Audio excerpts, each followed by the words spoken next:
Hello, hai, Assalamualaikum semua dan selamat sejahtera. So hari ni Zai nak kongsikan dengan korang semua tentang cara nak baiki pen. Tapi pen ni bukan pen biasa-biasa, dia adalah insulin pen. Okey, sebab ramai pesakit yang datang dekat farmasi, diorang kata pen saya rosak, pen saya tak boleh tekan, pen saya bila tekan tersekat-sekat, insulin tak nak keluar.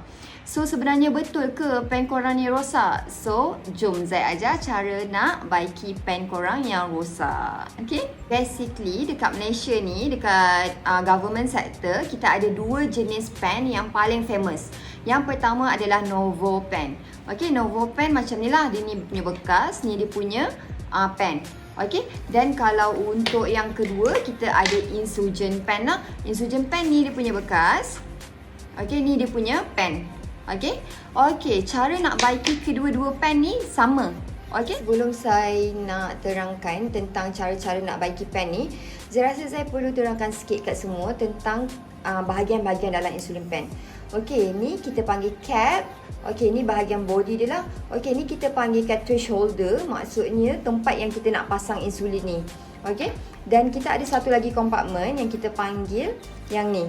Yang ni adalah kita panggil piston rod ataupun kita panggil plunger. Sekarang ni, yang ni yang penting sekarang ni untuk cara nak baiki cara yang pertama. Okey, so basically sebenarnya insulin ni dia akan duduk dekat dalam cartridge holder. Okey.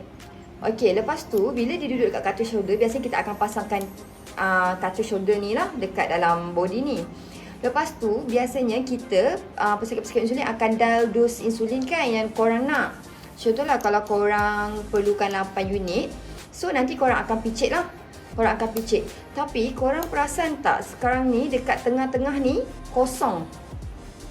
Maksudnya plunger ataupun piston rod tak ada dekat sini untuk push korang punya insulin keluar ikut needle. Okey? So saya tunjuk contoh So korang, cara nak baiki dia adalah korang kena pusingkan dos knob ni dan tekan sampai korang nampak plunger ni naik. Nampak tak yang ni dia makin naik. Korang tengok Bila saya pusingkan, korang pusing je beberapa dan korang tekan dosing button ni sampai benda ni naik. Kita kena pastikan yang hitam ni dia touch rubber pipe of the insulin, dekat insulin. Maksudnya plunger ni, piston rod ni, dia kena touch dekat rubber pipe ni.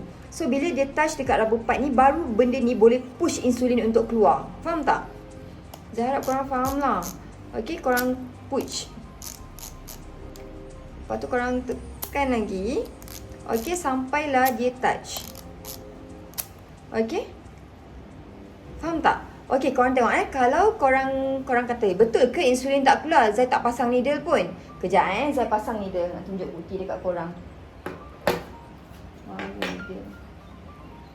Okey, contoh. Saya tunjuk contoh needle So saya pasang needle sekarang ni. Okey. So yang ni lah. Saya buang needle. Tengok sebab benda ni tak touch dekat sebab plunger ni tak touch rubber pipe, insulin tak boleh keluar tau. Tengok Zai contoh, Zai tekan 4 unit. Tengok korang semua tengok tau. Ada tak insulin keluar? Tak ada kan? Nampak tak? Sebab benda ni tak touch. Sebab yang hitam ni tak touch dekat rubber pipe ni. Tengok Zai tekan lagi Tengok keluar ke tak insulin? Tak kan? Tengok bila dia dah start touch. Okey, sekarang ni dia dah nak touch dah. Okey, tengok sekarang dah nak touch. Zai cuba dial 2 unit. Saya tekan 4 lah. Tengok insulin kita keluar ke tak? Sekejap saya tunjuk macam ni lah. Nampak tak? Nampak kan? Nampak tak? Insulin start keluar.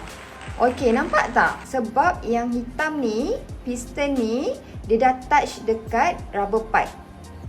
Tengok saya tekan lagi. Tengok nanti korang akan nampak insulin terpancut keluar. Nampak tak? Macam ni baru insulin keluar. Ini adalah kesalahan yang paling utama dan paling common pesakit buat. Sebab dia apa? Sebab bila korang keluarkan insulin cartridge daripada cartridge holder, sepatutnya korang tak perlu keluarkan insulin ni daripada korang tak perlu keluarkan insulin cartridge daripada insulin pen bila korang dah guna. Sebab ni lah masalah ni akan berlaku. Lepas tu pesakit akan kata insulin pen dia rosak, insulin tak boleh keluar. Padahal bukan insulin tak boleh keluar, tapi sebab dia punya piston ni, plunger ni tak touch the rubber part menyebabkan insulin tak boleh keluar. Sebab dia tak push kan, so insulin tak keluar. Tu adalah yang pertama. Okey, cara baiki pen yang kedua adalah kita kena pastikan, kita kena check balik kita punya insulin cartridge ni elok ke tak, pecah ke tak, retak ke tak. Sebab kebanyakan pesakit, diorang datang dekat farmasi, diorang kata pen diorang leaking, insulin rosak. Padahal sebenarnya diorang leaking, pen ni leaking sebab insulin cartridge ni yang retak.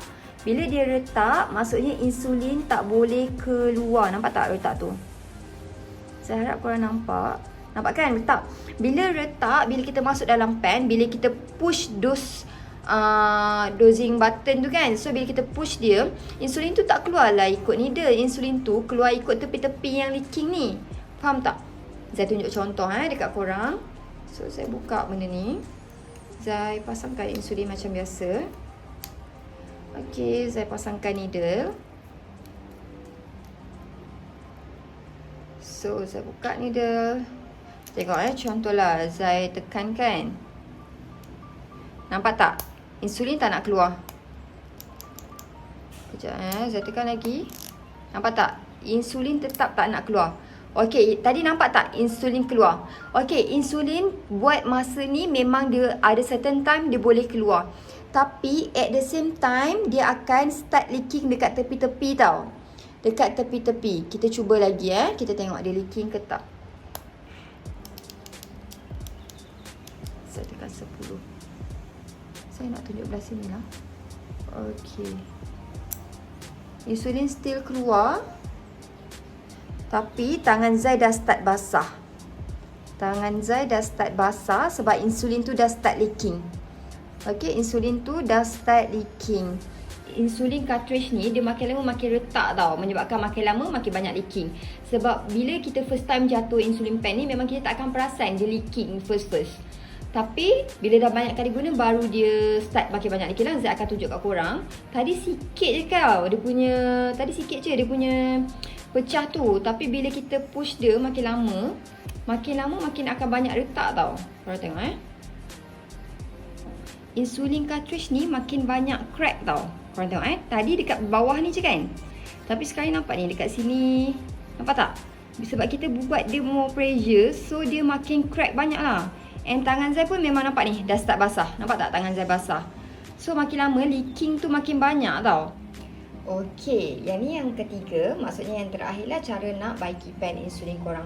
Kita kena check balik needle insulin pen kita. Okey, kita kena check balik needle kita ni tajam ke tak. Sebab kadang-kadang kita nampak needle kita ni tajam tau, tapi sebenarnya kita tak tahu dia sebenarnya bengkok. So, cara yang ketiga adalah kita kena tukar needle dan kita test lah insulin pen kita boleh keluarkan insulin ke tak. Okey, kalau needle pun kita dah tukar, kita dah check yang plunger ni push dia punya rubber part of the insulin. And kalau kita check insulin kita pun tak ada crack, barulah korang datang dekat farmasi and pharmacist akan check lah insulin pen korang rosak ke tak. And kalau rosak, then kita akan tengok lah kita nak tukar pen ke ataupun kita nak buat tindakan yang lain. Okey, tu dia 3 cara utama untuk baiki insulin pen korang. Korang ingat walaupun dekat dalam video kali ni Zai tunjuk mainly untuk pen Novo pen, tapi cara yang sama juga diguna pakai untuk Insugen pen. Okey, so cara untuk baiki kedua-dua pen ni adalah sama. Okey, so kalau korang rasa video kali ni membantu, jangan lupa like dan juga subscribe. Dan kalau korang ada soalan, jangan lupa tanya dekat bahagian komen. Okey, so bye bye. Assalamualaikum.